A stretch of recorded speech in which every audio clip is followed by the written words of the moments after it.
जी नाज़रीन, अस्सलाम वालेकुम। कुछ खबरें हैं, सोचा आपके साथ शेयर की जाएं। उसमें से एक खबर और उसकी कॉनोटेशन बहुत अफसोसनाक है, और वो खबर दहशतगर्दी का एक बहुत बड़ा सानहा है जो शुमाली वज़ीरिस्तान में हुआ। मीर अली वो जगह है जहाँ पर एक कॉन्वाय पर, जिसमें पाक फ़ौज के जवान थे, एक लेफ्टिनेंट कर्नल थे, एक कप्तान साहब थे, 7 जवान थे, उनके ऊपर हमला किया गया और उन्हें शहीद कर दिया गया।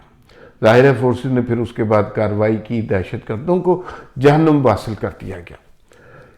ये तो एक बहुत बड़ा सानहा है। ज़ाहिर है इस पर जितना भी अफसोस किया जाए कि ये दहशतगर्दी की फ़ज़ा ख़त्म नहीं हो रही, और फिर उसके बाद हमारे जवान जितनी बेजिगरी से, जितनी बहादुरी से लड़ते हैं, और फिर इतना बड़ा नुकसान होना ये कोई आम बात नहीं है। इससे ज़ाहिर है बहुत तकलीफ़ हुई सारे को। अब सरकारी सतह पर भी सब ने इसकी मजम्मत की और इस पे वाक़े पर अफसोस का इजहार किया। ये वाक़या एक बहुत बड़ा अलमिया है, लेकिन इससे बड़ा अलमिया सोशल मीडिया पर इस वाक़े की ट्रोलिंग, कर्नल काशिफ के हवाले से तौहीन आवेज़ गुफ्तगू, तज़हीक आमेज़ मीम्स और रील्स और पता नहीं क्या कुछ बनाया गया, और वो इस कदर तकलीफ़ दे चीज़ें थी कि उससे दिल दहल गया। यार देखिए, आप अपनी सियासी जंग लड़िए, आपको पूरा हक है, मगर जब इस तरह का, वो किन माँ बाप का बच्चा होगा यार, जवान कर्नल था, और वो जो जवान 7 शहीद हुए, वो जो कप्तान साहब शहीद हुए, वो किन माँ बाप के बच्चे होंगे? वो भी इस मुल्क के बच्चे हैं, और उनके शहादत पर अगर आपने मजाक उड़ाना है तो फिर आप हर चीज़ का मजाक उड़ा सकते हैं, फिर आप हर चीज़ में कॉन्स्पिरेसी तलाश कर सकते हैं। और इसके ऊपर मुझे खुशी ये है कि सियासी क़यादत की तरफ से बड़ा सख्त रद्द अमल आया है। सबसे 3 लोगों के बयानात मैं आपको बताता हूँ जो इस सिलसिले में आए हैं। इसमें सबसे अहम तो आसिफ अली ज़रदारी साहब का बयान आया। सदर पाकिस्तान है, उन्होंने कहा कि हम दहशतगर्दों का मुंह तोड़ जवाब देंगे, और ये जो शहीद हुए हैं ये हमारे बच्चे हैं, और हमें इनका उसी तरह दुख है, और हम आखिरी हद तक जाएंगे कि इन शहदा को हुर्मत दी जाए, एहतराम किया जाए। अच्छा, ये ज़ाहिर है जरदारी साहब जो कुछ कर सकते हैं वो करेंगे, लेकिन इससे यूँ लगता है कि वो कंसर्न है, वो वतन के इन बच्चों के लिए परेशान है, एक अलमिया है उससे वाकिफ़ हैं और उसके अलम से वाकिफ़ हैं। लेकिन जो कुछ सोशल मीडिया ग्रुप्स में हो रहा है, मैं वो शेयर भी नहीं कर सकता, मैं उस पर बात भी नहीं करना चाहता, लेकिन बहुत तकलीफ दे चीज़ें। अच्छा, इसी हवाले से दूसरा बयान ख्वाजा आसिफ साहब का आया। ख्वाजा आसिफ साहब ने भी कहा, और उन्होंने एक नया एंगल दिया। उन्होंने कहा कि ये जो दहशतगर्दों, एक तरफ दहशत गर्दी के वाक़यात हो रहे हैं, और एक तरफ ये सोशल मीडिया पर कैंपेन चल रही है फ़ौज के ख़िलाफ़।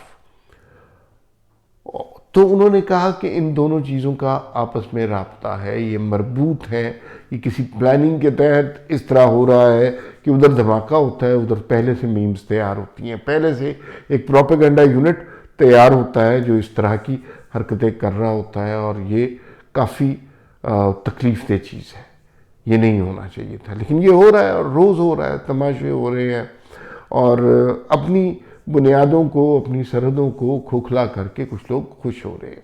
इसी वाक़े के हवाले से नए नए वज़ीर इत्तलात अता तारड़ साहब का भी बयान आया। अता तारड़ साहब जिसे कहते हैं ना, जब ओखली में सर दिया तो फिर वही उनका हाल हुआ है। अभी नई नई उनकी वजारत है, और आते ही उन्हें बहुत सारे मसाइल का सामना करना पड़ गया।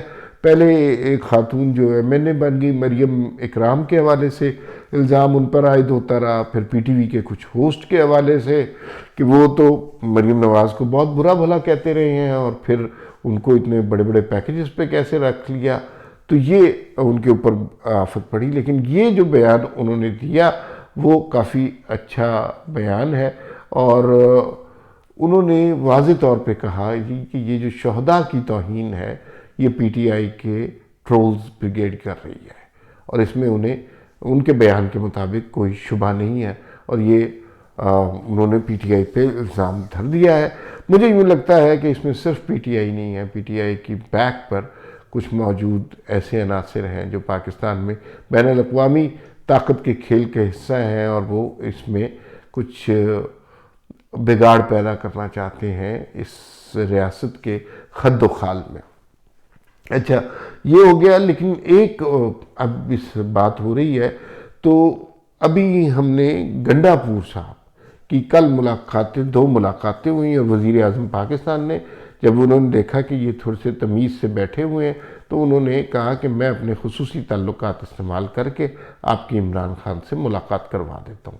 तो अडयाला में 2 मुलाकातें उनकी हुई, 30-30 मिनट तक की ये मुलाकातें थी। अब जो बाहर आके बयानात दिए वो पता नहीं अब इमरान खान ने कहे हैं या नहीं कहे, लेकिन उन्होंने कहा इमरान खान से बात की, उन्हें मुल्क की, सिर्फ मुल्क की फ़िक्र थी। यार ये तो बड़ा सरकारी सा बयान है। जब तोशा खाना में वो खुर्द बुर्द कर रहे थे, जब फॉरेन फंडिंग में लेन देन कर रहे थे, जब अलकादर यूनिवर्सिटी वाले पैसे पकड़ रहे थे, जब 190 मिलियन पाउंड वाला केस चल रहा था, तो कहने को तो यही है कि मुल्क की फ़िक्र कर रहे थे। उस वक्त करनी थी, जेल में बैठ के मुल्क की फ़िक्र क्या करनी है।